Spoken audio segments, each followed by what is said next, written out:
Hello everybody, this is Mr. Sweeney and it falls to me to do the final assembly as we're approaching the summer holiday and what will be a really well-earned break for everyone. So this week, Mrs. McGawley had a letter sent out to everyone, and in that letter it spoke about the arrangements for the return in September, and I'm going to run through a few of those in this assembly. But before I do, I'd like us just to go back to our core values, because I think during this unique period of time, those core values have been really well demonstrated. So one of the core values I'd pick out there is that idea of being a responsible citizen. Now, everyone's done that in droves in following those lockdown rules in order to keep everybody safe and keep everybody healthy. We've had some amazing examples, in fact, of people being those responsible citizens. So, for example, our key worker students who, with Mr. Lister, produced the devisors and then sent those to local care homes. Everyone as well has shown that idea of resilience, adapting to a new way of learning from home, and done a fantastic job. So I wanted to start on a really positive note by acknowledging all of that and saying a well done to everyone. Now, when we return in September, some things will feel a little bit different, but I want to reassure everyone it's only a little bit different. And for those students that have been in during this period, so for example, those year 10 students, those key worker students, everyone's adapted so quickly to working in a slightly different way. So on the slide in front of you, you can see I've grouped it under year 7, 8 and 9, year 10 and 11, and year 12 and 13. So if I run through those groups. So for year 7, 8 and 9, what it will look like is the students in those year groups, you will have one particular room that is your room for the majority of the day. And you'll have teachers come to you to deliver their lessons from that room. Occasionally, you'll have a class that might require a specialist room. So for example, arts, and you go to that specialist room. Now for our year 10s and 11s, it's similar, but slightly different.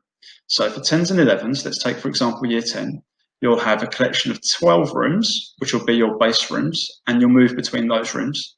And on those occasions when you need to go to a specialist room, you'll be able to move to those specialist rooms. For year 12 and 13, we'll put both of those year groups together, and you'll have the A block as your area and access to specialist rooms as you require them. So in front of you right now, you've got the map of the school. So up on the top left, you've got the ground floor of the school. On the bottom right, you've got the upper floor of the school. And I'm just going to give you a bit of an idea about where your year group might be based. This is all subject to a little bit of change, and it's only a rough indication at the moment. So if we go with year 11 first. So year 11 first are likely to be based around the G block, in and around the G block. Year 10 are likely to be based up on the Maths corridor and the English corridor. And as we move through the year groups, year 9 likely to be based in the UB area of the school, year 8 in the GC area of the school, year 7 in the UC area of the school. So you can have a close look at the maps to work out where that is. And finally, as I said earlier, years 12 and 13 will be based in the A block. So the structure of the school day will also look a little bit different as well, and you'll probably need to pause this slide and just take it in for the year group that you're a part of. But what you can see is that the day will start the same for everyone at 8:40, and there'll be a 20-minute tutor time, so no change there. And then everyone's into lesson 1, which is 60 minutes long. So when we get to lesson 2, you'll start to notice the difference. So within that period of time for lesson 2, some of the year groups will have their break time at the beginning of that period, and some of the year groups will have their break time at the end of that period. Lesson 3, we move back into another normal lesson, and again we repeat that pattern in lesson 4 of staggering the break times within that period. Then at lesson 5, some people have a lesson that's 60 minutes long, and some people have a lesson that's 70 minutes long, so we stagger the end of the day. So it's all about that staggering and therefore spreading students out, and an important part of keeping everyone safe in September. So if you stopped the video and you had a quick look at where your year group would have their playground, you might need a picture just to remind you as well. So we've got the G block playground here, we've got the playground next to student services and learning support here in the north. And then down here, we've got the South Science Playground. And then, of course, we'll have the sixth form for years 12 and 13 as well.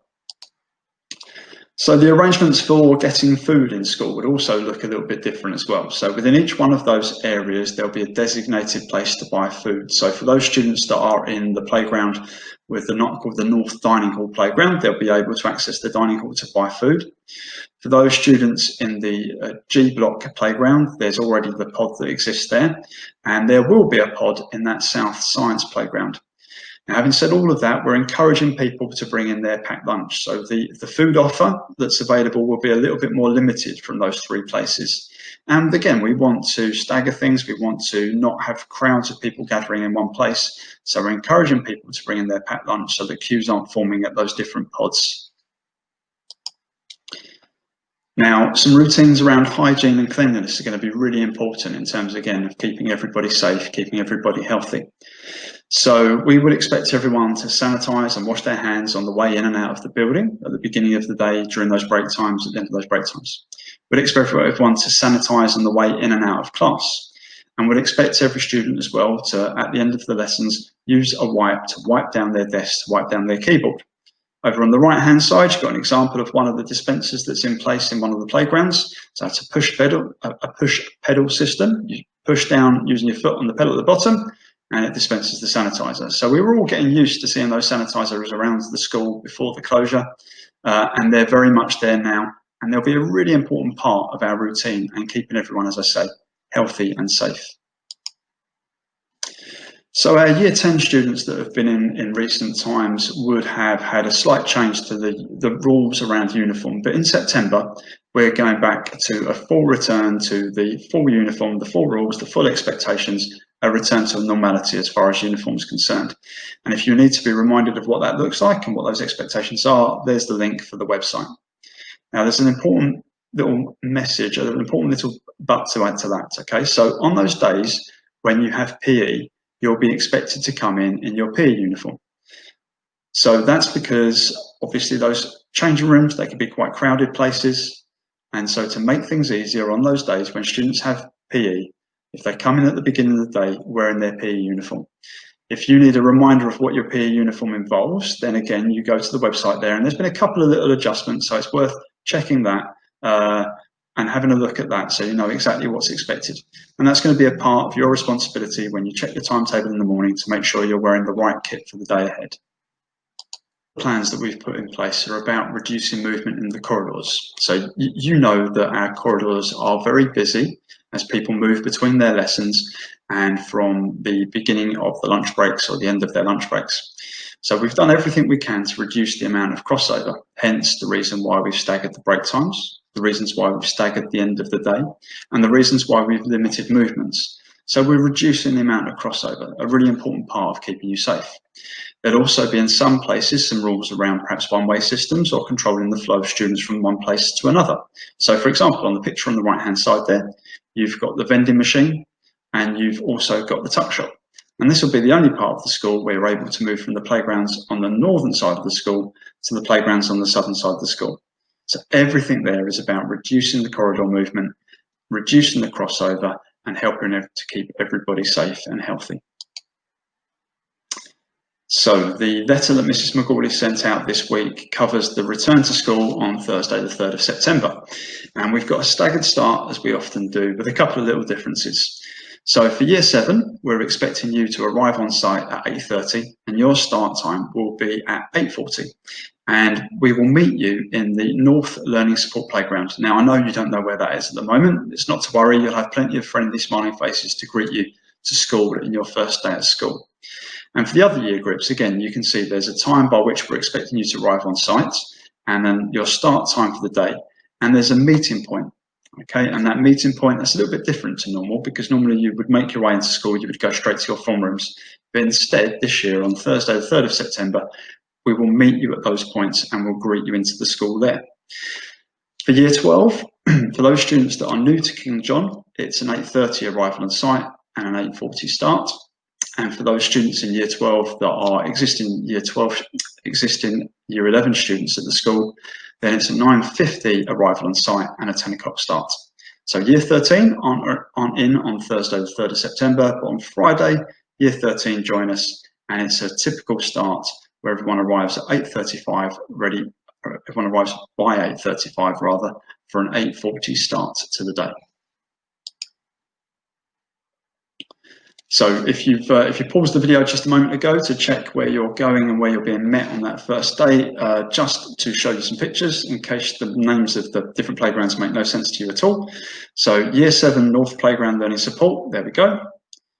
Year 8, the South G Playground. Year 9, the South Science Playground. Year 10, the North Dining Hall Playground. And Year 11, the South G Block Playground.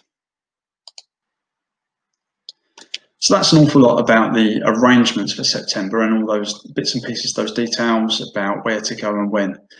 So as we're approaching the end of our assembly, I just wanted to return to those core values because, again, I think in the period ahead, again, they're going to be incredibly important to us. So if I start with that core value, the idea of being a positive citizen. Now, what that's going to look like from September onwards is us all taking that responsibility to look after each other and a responsibility for everyone's safety and everyone's health. So that means adopting the right behaviours and the right routines, following those arrangements, for instance, in terms of being in certain areas of the school, and following those arrangements for things like the hygiene, etc. as well. And it's very important that we do that because we're not just doing that for ourselves, but we're doing that for everyone around us. And that's why it's an important part of being a citizen. Importantly as well, we're going to need to show that idea of developing resilience. So I've already said that people have shown that resilience during this unique period of time with the learning from home and the adapting so quickly. Now going forward as well, I know people are going to have concerns. They're going to be concerned that they missed a lot of learning, they missed a lot of time in school. But the important thing to remember there is that you're at no disadvantage, that this is something that everyone in this country has been through at this point in time. So very much everyone's on an equal footing at this point in time. So what's key is that everyone comes back with that resilient frame of mind, ready to get on with their learning and ready to embrace all of the opportunities that the school gives you and work with the staff here to make the most of your learning time. Finally then, I just want to tell you how much all of the staff here are looking forward to seeing you all return in September and getting you back in the classroom and getting on with our learning, and how much we're looking forward to that moment of seeing the school full of students again. And it falls to me just to say at this point in time though, to stay safe, to stay well and to have a lovely summer. And we look forward to seeing you in September.